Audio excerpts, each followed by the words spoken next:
பல நேரங்களிலே நாம் நினைக்கிறோம், என் மேல் எல்லோரும் அன்பு செலுத்துறாங்க, நான் இல்லைன்னா என்ன ஆகும், நான் இல்லைன்னா மனைவி பசங்க அம்மா அப்பா கதி என்ன ஆகும், அவங்க எல்லாம் என் மேல உயிரையே வச்சிருக்காங்க, நான் இல்லைன்னா அவங்க உயிரையே விட்டுடுவாங்க.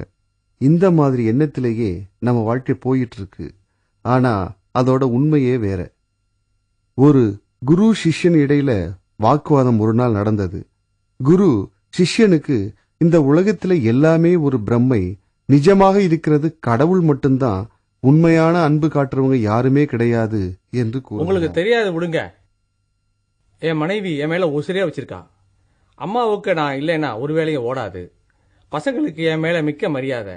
என் வியாபாரம் புகழ் எல்லாமே எல்லாம் இருக்கு. இப்படி இருக்கும்போது இதெல்லாம் எப்படி கற்பனை ஆகும் சாமிஜி? உன் மனைவியோட அன்பு, அம்மா அப்பாவோட பிரியம், பசங்களோட மரியாதை எல்லாம் வெறும் பிரம்ம. இதெல்லாம் எப்படி பிரம்மையாகும் சாமிஜி? தினமும் நடக்கிற இதெல்லாம் என்ன பிரம்மையா? நானும் அவங்க கூட தான் இத்தனை நாளா இருக்கேன். யார் யார் என்னன்னு நல்லா தெரியும் சாமிஜி. இதெல்லாம் கற்பனை பிரம்ம கனவுன்னு சொல்ல முடியாது. விடுங்க சுவாமிஜி. ஒருவேளை நீங்க சொல்றதெல்லாம் தப்பு நான் நிரூபிச்சிட்டேன்னா என்ன பண்ணுவீங்க? அப்படி ஏதாவது ஆனா கண்டிப்பா உங்க கூட வந்துடுவேன் சாமிஜி. கண்டிப்பா? கண்டிப்பா. நல்லா யோசனை பண்ணி சொல்லுங்க.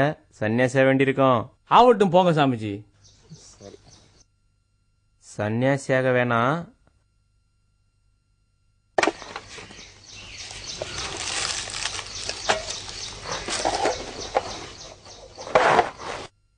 இதோ இதை பிடிங்க.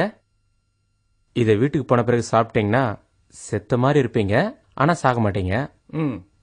நீங்க செத்துட்டீங்கன்னு தெரிஞ்ச அப்புறம் வீட்டில் யார் யாரு என்ன பேசிக்கிறாங்கன்னு உங்களுக்கு கேட்கும்.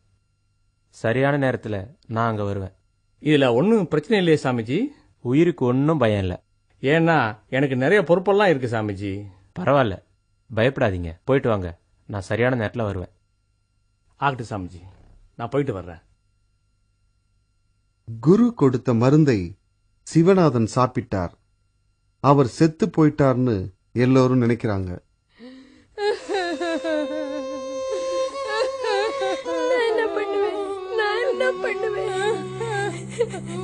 சமாதானம் பண்ணிக்க. என்ன பண்றது? என்னவோ கர்மம். நான் பாவி. அந்த கடவுள் என்னையே எடுத்துட்டு போயிடலாம். என்னையே எடுத்துட்டு போறதுக்கு முன்னாடி என் பையனை எடுத்துட்டு போயிட்டானே.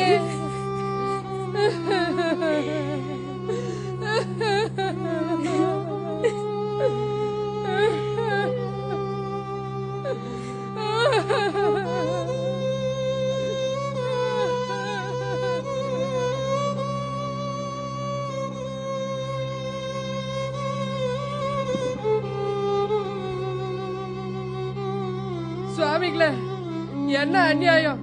காலையில நல்லா தானே இருந்தா, எங்கேயோ போயிட்டு வந்தா, அப்புறம் இப்படி ஆயிட்டா. சிவநாதன் இன்னும் உயிரோட தான் இருக்கார். அப்படின்னா என் புருஷனை எப்படியாவது காப்பாத்துங்க. ஆனா இவரை காப்பாத்துறதுல ஒரு பிரச்சனை இருக்கு.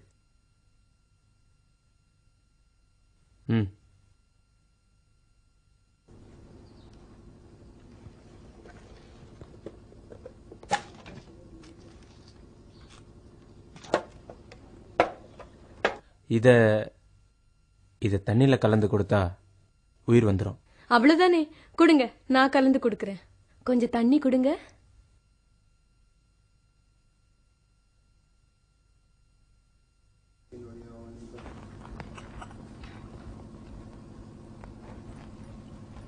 ஆனா அம்மா, இத அவரை குடிக்க வைக்கிறதுக்கு முன்னாடி நீங்க குடிக்க வேண்டியிருக்கும். அவ்வளவுதானே, நான் குடிக்கிறேன். ஆனா கொஞ்சம் பிரச்சனை இருக்கு. இத முதல்ல நீங்க சாப்பிட்டா உங்க உயிர் போயிடும். அப்பதான் அவர் உயிர் வரும். ஒரு உயிரை எடுத்துட்டு இன்னொரு உயிரை கொடுக்கறது தான் மருந்தோட சக்தி. இப்ப சொல்லுங்க, குடிக்கிறீங்களா? ஏம்மா, நீங்க குடிக்க மாட்டீங்களா? உங்க புருஷனுக்கு உயிர் கொடுக்கணும்ன்ற ஆசை இல்லையா? இவ்வளவுதானா உங்க அன்பு? அன்பு எல்லாம் யார் சொன்னாங்க சுவாமிஜி? நான் செத்துட்டேன்னா என் பசங்களை, என் அத்தையை யார் பார்த்துப்பாங்க சுவாமிஜி? உங்க புருஷன் பழைக்கிறாருல, அவர் பார்த்துப்பார். அவர் அம்மாவை, குழந்தைங்கள, எல்லாரையுமே. அவர் பொழைச்சிட்டார்னா அவங்க அம்மா பார்த்துப்பாங்க. என் குழந்தைங்களை யார் பார்த்துப்பாங்க? நான் செத்தப்புறம் அவர் இன்னொரு கல்யாணம் பண்ணிப்பாரு. அப்ப வர்றவ என்னோட குழந்தைங்களை நல்லா பார்த்துப்பாளா? முடியாது சுவாமிஜி, முடியாது, என்னால முடியாது. சிவா, இதுதான் சத்தியம். சுவாமிஜி, இது எங்க மாமியாருக்கே கொடுத்துருங்க. அவங்க இருந்து என்ன பண்ண போறாங்க? அவங்க குடிச்சு அவங்க பையனுக்கே உயிர் தரட்டும்.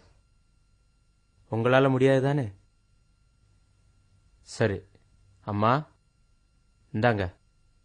உலகத்துல எந்த தாயா இருந்தாலும் தான் உயிரை கொடுத்தாவது மகன் உயிரை காப்பாத்துவாங்க. இதை குடிங்க. உங்க உயிர் போகட்டும், உங்க மகனுக்கு உயிர் வரட்டும். சுவாமிகளே, என் பேர பசங்களுக்கு என் மேல ரொம்ப பிரியம். நான் செத்து போனா யார் அவங்கள பாத்துக்கிறது? ஏமா தாயே, நீயே சாப்பிடு. என் கஷ்டத்தை புரிஞ்சுக்கோங்க அத்தை. என்னாலும் சாக முடியாது. கடைசியா சிவநாதனை காப்பாத்த யாருமே முன் வரல. மருந்தோட சக்தி போயிருச்சு. சிவநாதனும் போயிட்டார். ஐயோ,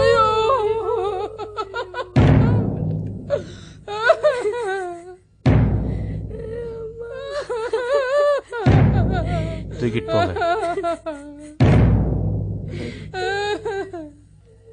கீழே வைங்க, கட்டில கீழே வைங்க.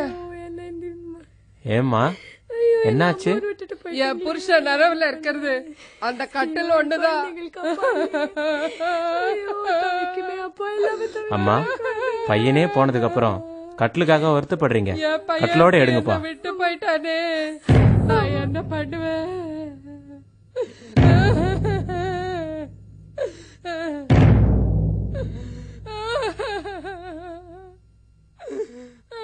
ஐயா, கட்டில் அடிக்குதுங்க.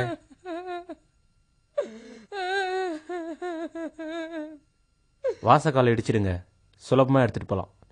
ஐயோ, வேண்டாம் வேண்டாம், வாசல் உடைக்காதீங்க. அவரும் இல்ல. இதை யார் சரி பாப்பா? அம்மா, உடம்ப தனியா தூக்க முடியாது. கட்டிலோட தான் தூக்கணும். உடம்பு விரைச்சி போச்சு. கட்டில இருந்து உடம்ப தனியா தூக்குனா உடம்புல கை கால் இதெல்லாம் உடைஞ்சிரும். புருஷனுடைய கையை காலை உடைச்சிட்டு அப்புறம் எடுத்துட்டு போலாமா? என்ன வேணா பண்ணுங்க, ஆனா கதவை மட்டும் உடைக்காதீங்க. அந்த கட்டில எடுத்துட்டு போகாதீங்கப்பா. ஓஹோ, என்ன ஆனாலும் பரவாயில்லையா? ஏமா, என் உயிரை விட கட்டில் பெருசா? ஏண்டே, என்னை விட உனக்கு இந்த கதவு வீடு எல்லாம் பெருசாயிடுச்சு இல்ல? சுவாமிஜி, நீங்க சொன்னது உண்மைதான். எல்லாரும் தங்க சுயநலத்திற்காக தான் அன்பு காட்டுறாங்க. உண்மை என்னன்னு இப்ப புரிஞ்சிருச்சு.